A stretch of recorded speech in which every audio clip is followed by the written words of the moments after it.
Hello, everybody. Thank you so much for joining us for our third and final Common Ground 2020 host training. This is the one we've all been waiting for. How does this thing work? How do we host effective virtual conversations in this new universe we're living in the summer of 2020? So I'm Stephanie Thompson from Common Ground team here at the Cleveland Foundation, and I'm so grateful and thrilled to have this group assembled to share their experiences with you all today. If you haven't already, please go back and watch training number 1, where we share more about the format of Common Ground and how to have an effective conversation, because that piece will be integral to understand before you get to this piece. So let me share a little background on where we are right now. As we were deciding how to assist this year's hosts with navigating virtual tools like Zoom, where we are today, we considered several formats for this particular training, including, the dreaded PowerPoint presentation and things along those lines. But we just decided the best possible use of your time and ours would be to just hear from folks who've already done it, have planned and executed really successful events. And this group is it. These folks set the stage at the beginning of this summer on short notice and at the last minute, and they blew it out of the park. It was amazing. So who we have with us today, we'll do introductions in just a second, but we have with us several members of the Advanced Leadership Institute, which is a multi-generational group of engaged community members brought together by Tri-C and the Cleveland Leadership Center. So the ALA program was inspired by the legacy of Carl and Lewis Stokes and is focused on 5 pillars of our civic space. Those are education, health, housing, public safety, and workforce development. So this group of community leaders built 5 different Common Ground conversations on June 14th of this year, hosted them all in one day, and welcomed more than 200 community members to engage in these really essential conversations around their topics. And they did it all on Zoom, and they did it after planning for most of last year for it to be in person. So they had planned along the way and then pivoted at the last minute to make them all virtual as things sort of came together in June. So I thought we'd learn a lot from them and their experience. A lot of planning and testing went into their events, and they were all exceptional. So we wanted to bring this group back together and hear from them a bit more about how they made the virtual format work for them. So enough of me, let's get started. So we have a group of us here today. Would you all just sort of like to, I'll call on each one, maybe you can introduce yourself, share which event that you were a part of hosting, and a little bit about the structure of that event. So, and we'll hear from your fearless leader, Lenora Brown, in just a moment as well. So Susan Glasco, do you want to start? Sure. Thanks, Stephanie, for having me. My name is Susan Glasco. I work with PNC Bank, the PNC Fairfax Connection and Community Relations, and I had the pleasure of co-hosting the Education Common Ground group at this year's session. It was overwhelmingly a positive event. I had many concerns about the authenticity of our conversation over a virtual format, but when all was said and done, I was really pleased with how robust our conversation was. One of the things I was surprised and pleased was that we had so many very experienced, well-connected, and very articulate panelists to help structure our conversation. And they each represented a different group of individuals and interests and agendas. So just their participation was able to bring about all kinds of wonderful viewpoints and perspectives to our conversation. So I was really pleased about that. I was also pleased that we were able to make our breakout sessions work. And we only had one breakout session due to time. I would have loved to have more. Another group in our session, the workforce group, had multiple breakout sessions. I thought that was really helpful to kind of stay focused on one question at a time rather than fitting everything in. But I really loved that our breakout sessions allowed those voices that don't normally speak up in a large Zoom audience to really share their viewpoints and their concerns as well. and bring new ideas to the table. So overwhelmingly positive events. I'm shocked that it went so well, and we were able to take all kinds of lessons learned to other virtual meetings that we've hosted since then, since this is now our new norm. Great. Thanks so much. Dawn, how about you? Hi, everyone. I'm Dawn Glasco with Cleveland Central Promise Neighborhood, and I had so much fun co-facilitating the public safety conversation during the Common Ground 2020. I have to say that much of our success was there because we really took our time framing the subject of our conversation. This happened during a time where a lot of protesting was going on, a lot of stuff was happening around the world.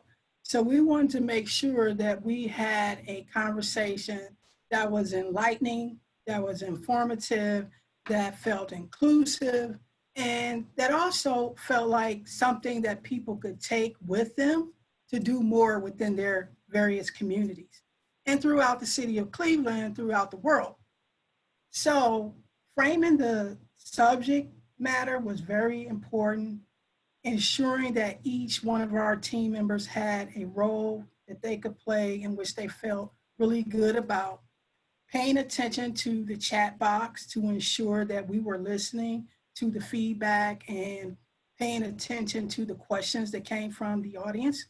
We did not have breakout rooms. However, with the close attention we gave to the chat box, with the way that we structured our conversation with questions, we ensured that we noticed folks who were raising their hands.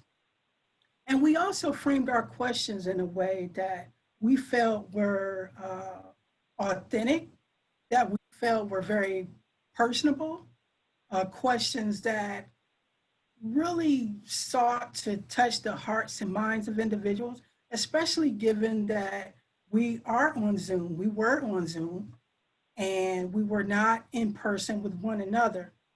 However, I think all of those factors together, also including the video, we included some footage around the current events that were occurring throughout the city of Cleveland.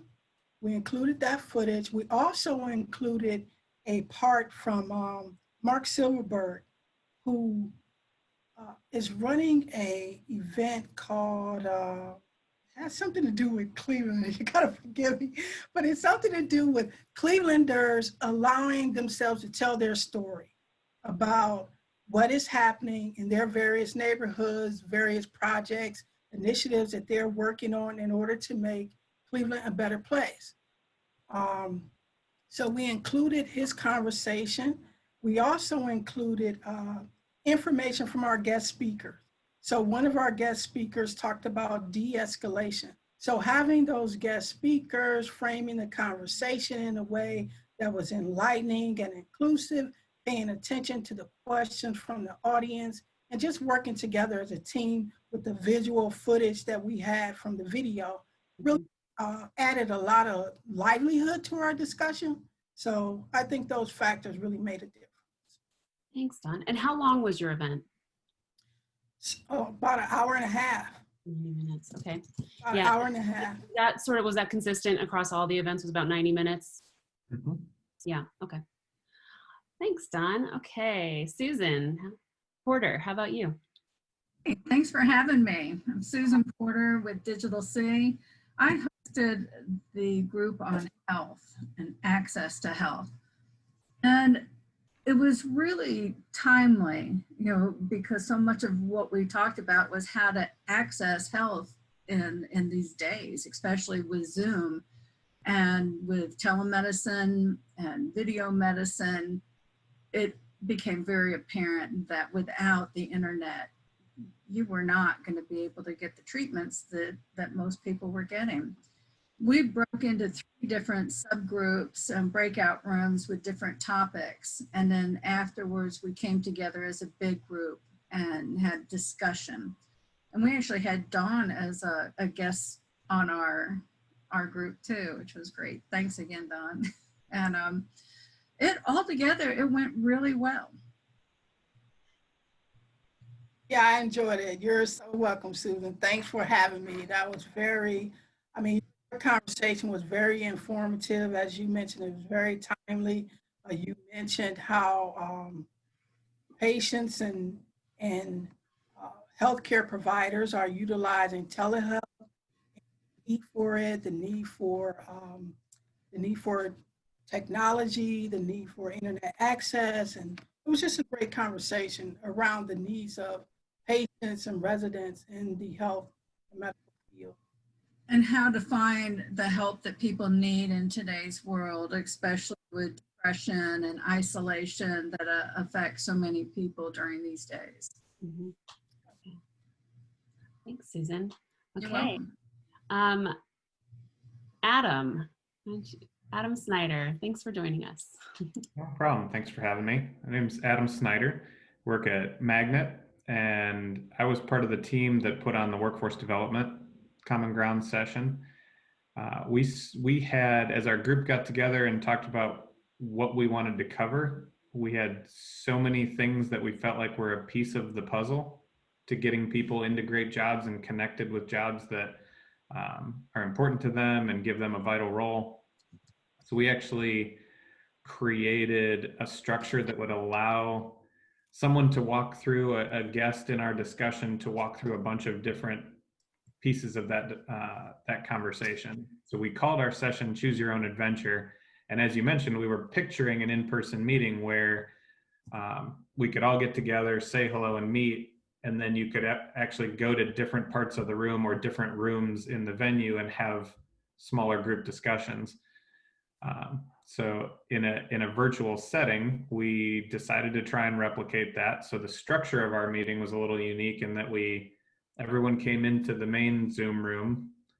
We then had 3 breakouts with 3 different subject matter expert guest speakers. Then we all came back to the big group. Then we all broke into 3 breakout rooms for 3 additional guest speakers. Then came back to the big room to set up small group discussions and broke out into 4 or 5 small group discussions. Our hypothesis being that we would get more intimate sharing and more trust building in a small group discussion. And generally, I think we were able to do some of that. I think the logistics of going in and out of breakout rooms was a learning in that we lost some time and some momentum in the discussions to some extent. But it did also allow for, when we came back and mixed up the groups, different people had different perspectives that they were inherently able to bring into the collaborative component of the discussions. As you mentioned, ours was about 90 minutes. It flew by, even with our team of 5 managing all sorts of different moving parts and the prep of 5 or 6 guest speakers to make sure that everybody was on topic and everybody was on time. Also was probably more than we imagined it would be. But in the end, as Dawn said, had a really good time with our ALI cohort and our team, kind of building out what we thought would be impactful, and then putting on the play and executing that day.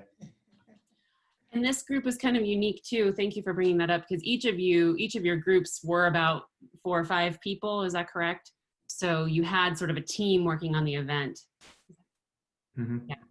So I feel like on the common ground side, just as a note for hosts, we often recommend that you have at least 2 people, depending on your event. 1 person to sort of be the MC and sort of the voice of the event, or more, so they can sort of switch off and have more interest with folks, but also somebody whose job is just the technology piece, so they can monitor your chat box and things like that. So just a quick tip of what we talk about before we hear from our final, thank you, Adam, our final guest, Teresa Jansen. Thank you so much for joining us on the phone.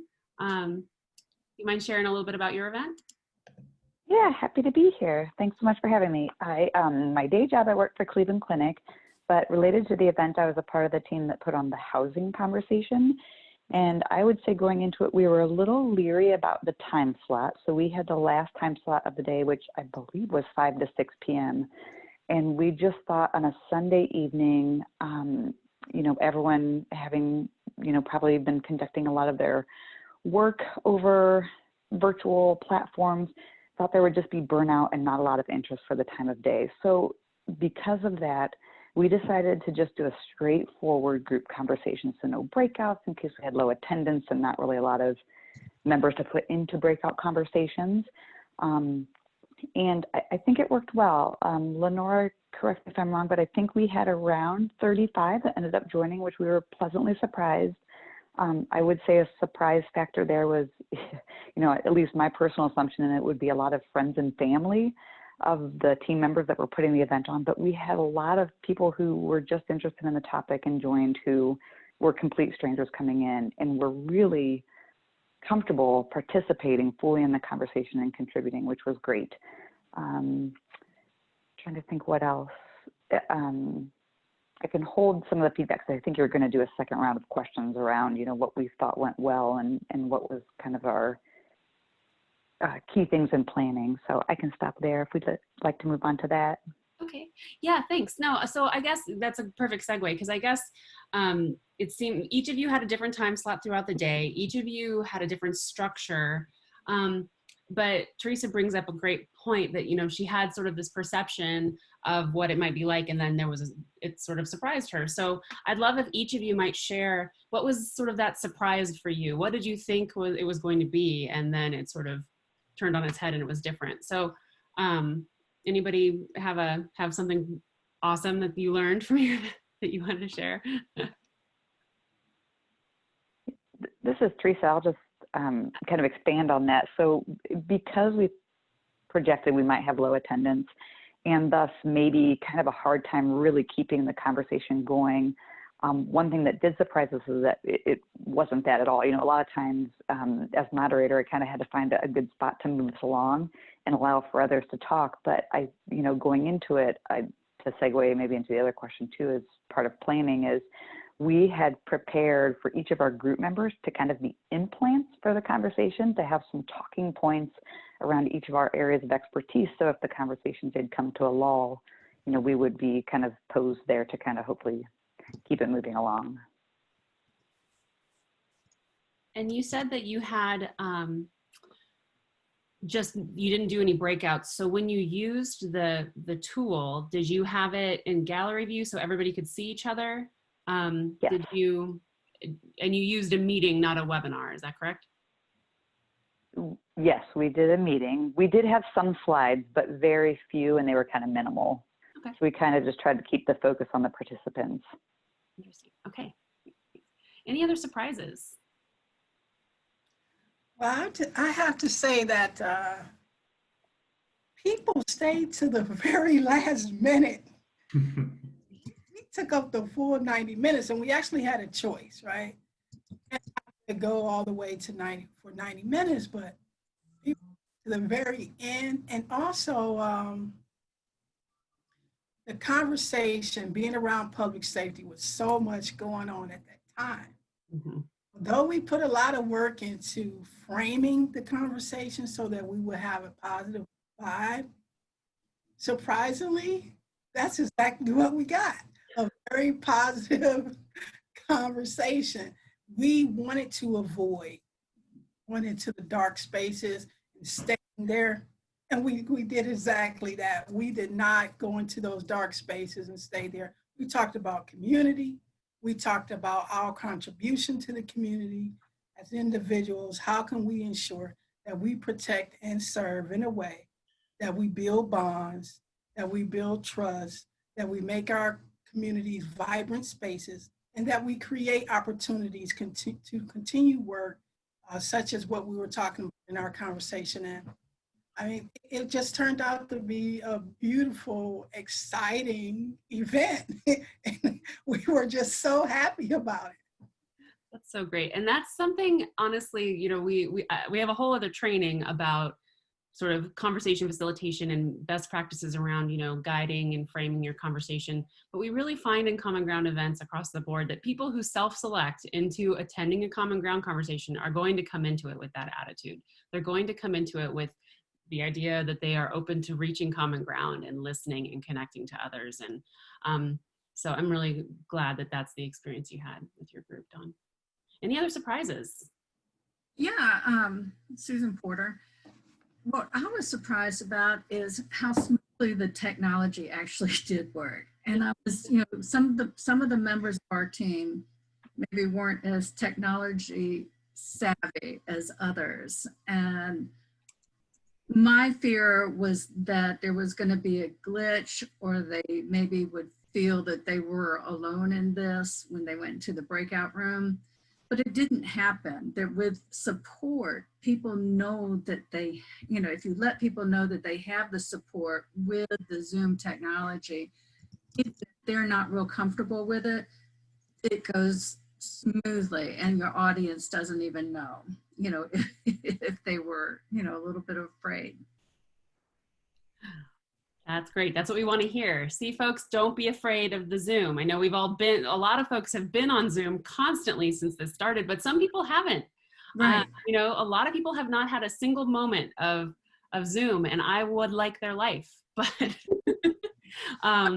but and also with concerns, like I think Teresa was speaking about putting a plant in the audience to, you know, answer questions, because, you know, that was a concern too. In person, you can catch people's eyes when you're talking and kind of prompt them along. But I was pleasantly surprised with our audience that people did just, you know, volunteer to ask questions or to talk, and that was great.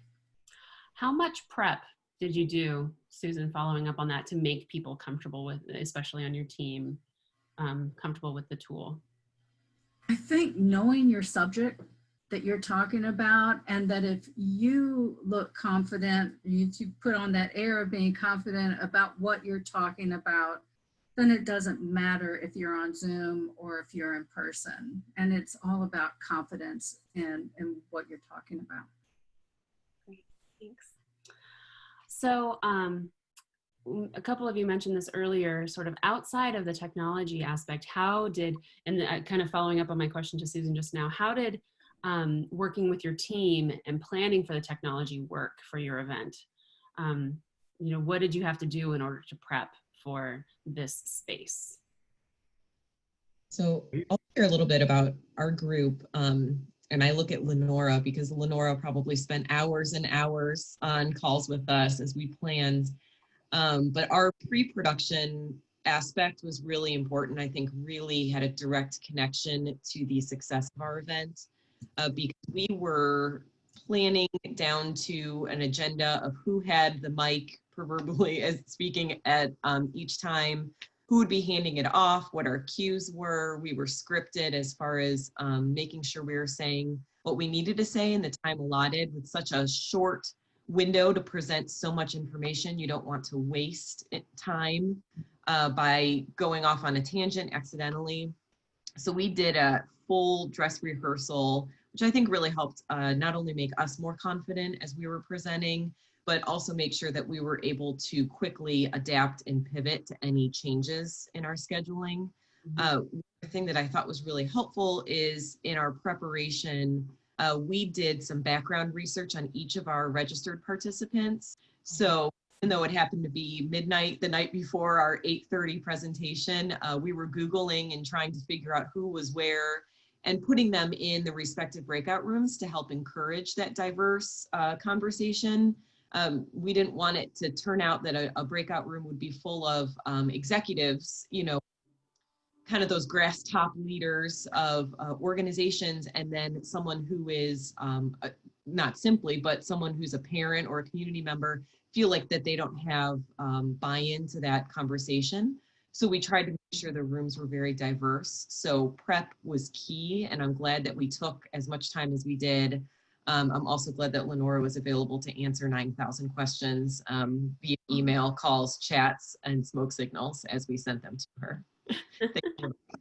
Yeah, I think also. Oh, sorry, Lenora. Let me just get this in real quick. But I encourage people to use us at the Common Ground team as your smoke signal if needed, as you're planning and thinking through these questions. That's our job. So please contact us at commonground@clevefdn.org. go ahead, Lenora, who we haven't introduced yet. Yes, I'm the director for Advanced Leadership Institute, inspired by the legacy of Carl and Louis Stokes at the Cleveland Leadership Center.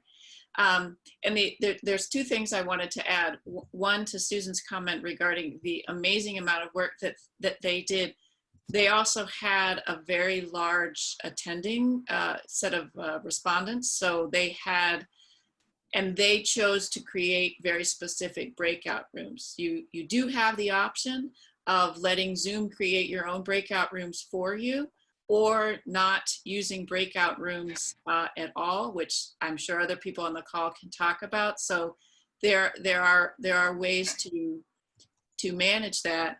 But the other thing that I think Susan kind of may have skipped over in terms of all of the prep that they did, all of the teams had specific individuals focused on tasks. So there was one person who focused on, as Susan Porter was mentioning, looking over the screens and trying to get a sense, does somebody want to ask a question? That person was called the technical director, and they also looked at the chat to kind of see if people were raising questions there, or just had questions as to how to use the Zoom. Then they had another person who was running that portion of the conversation. And then they had another person who might have been tasked with preparing the slides or moving images that they would like to share, or with Don's group, actually showing a film that someone had made. So there are jobs that you can distribute and responsibilities that you can encourage your friends and family to help you with. And that is, I think, extremely important, because if you were hosting this in person and you were going to show a few PowerPoints, you probably have someone doing that.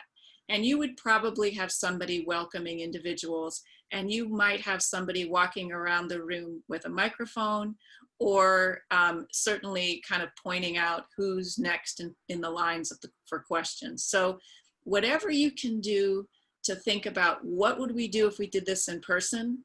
How many people might I need to help support? That's what you should do. And the same thing is when you're welcoming them into the space. When you turn on your Zoom, how do you want people to feel? Do you want music playing? Do you want to just greet everyone at the door like you would if they were coming to your home? And just try to replicate that as best as you possibly can. So whatever you can do to make this feel like you're in person, you will have such a better conversation because of it.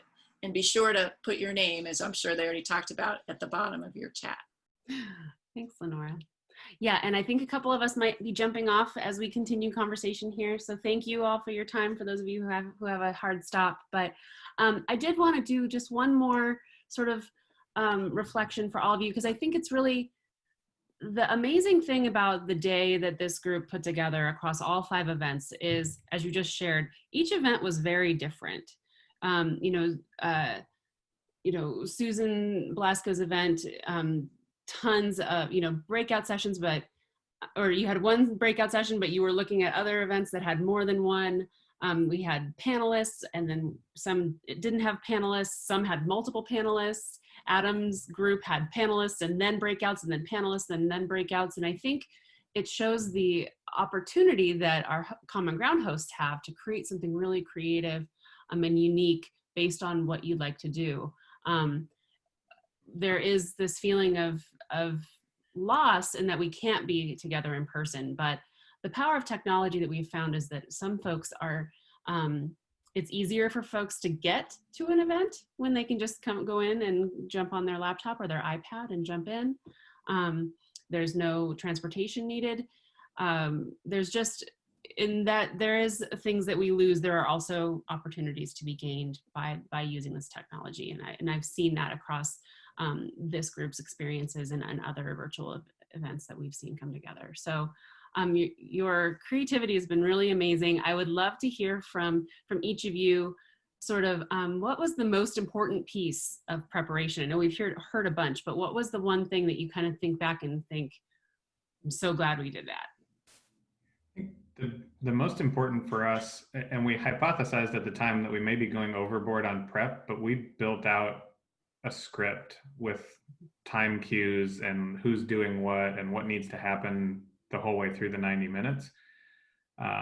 And some of it was just because we had so much going on, but to me, when I look back on what were the critical pieces that made it feel better than an average Zoom meeting, that prep of the script allowed us to step back and then go, okay, what's missing from this? And the night before, actually, one of the things that went in that I think might have made a big difference for certain individuals was to plug into the script, telling people how to go into gallery view.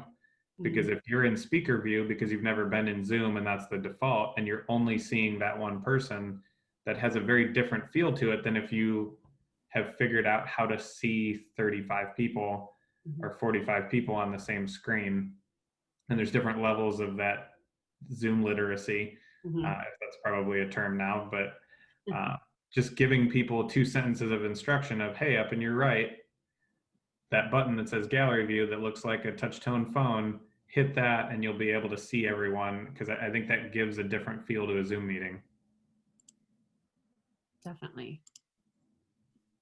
Yeah, this is Teresa. For us, I think it was almost seems counterintuitive to planning. So yes, we definitely planned and had an outline for our conversation as plan A, but because we weren't quite sure what to expect, we kind of had a backup plan B as well. And so we thought, you know, if this outline, these conversation topics aren't taking, then we'll pivot and go to plan B. So having flexibility in the planning, I think gave us more confidence going into the conversation.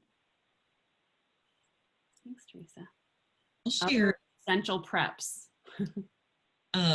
One thing that was really helpful in our group was preparing our panelists appropriately. Again, we didn't have a lot of time and we had very educated, experienced, knowledgeable panelists, so they could have spoke for 90 minutes themselves. So making sure that we connected with them individually beforehand to give them the context of what we were talking about, how exactly how much time we had, giving them one specific question instead of a general talk about education in 2020, you know, giving them one specific component that they could talk about based on their knowledge was really helpful for us, and it went really well. One thing that was, well, a number of things that were helpful to us. One, we held regular Zoom meetings with one another to prep. We ensured that everyone knew their roles. We ensured that everyone understood the flow of the meeting, the flow of the conversation. We ensured that everyone felt comfortable with what they had to do, their various tasks. And I have to say that the information that Erica Brown provided prior to our actual conversations to prepare us for the event was very instrumental in helping us not only just be prepared as far as the conversation was concerned, but it helped us to look at what it means to connect with other people at a larger scale, whether you're doing it with family, community, with neighbors, or you're trying to connect to influence the work. Erica Brown provided us with the information we needed in order to make this event a success. So I just wanted to mention that. Thank you. There would be no common ground without Erica Brown at all. And for those of you who didn't listen and didn't watch training number 1, go back and watch training number 1 and you'll get to meet Erica Brown. Can I say one more thing, guys? I realized that the name of the Mark Silverberg was working on at that time was called Good News Cleveland. Love it. The only thing that I really want to emphasize, other than what everybody else has said, is to be comfortable with Zoom. You know, if you're not comfortable with Zoom, or even if you are, make sure you know all sides of it to be able to help your audience or help your team members get through it. It's super important. Thanks, Susan. And thank you all. This is really spectacular feedback. For those of you who are thinking, but I'm not familiar with Zoom, how do I do that?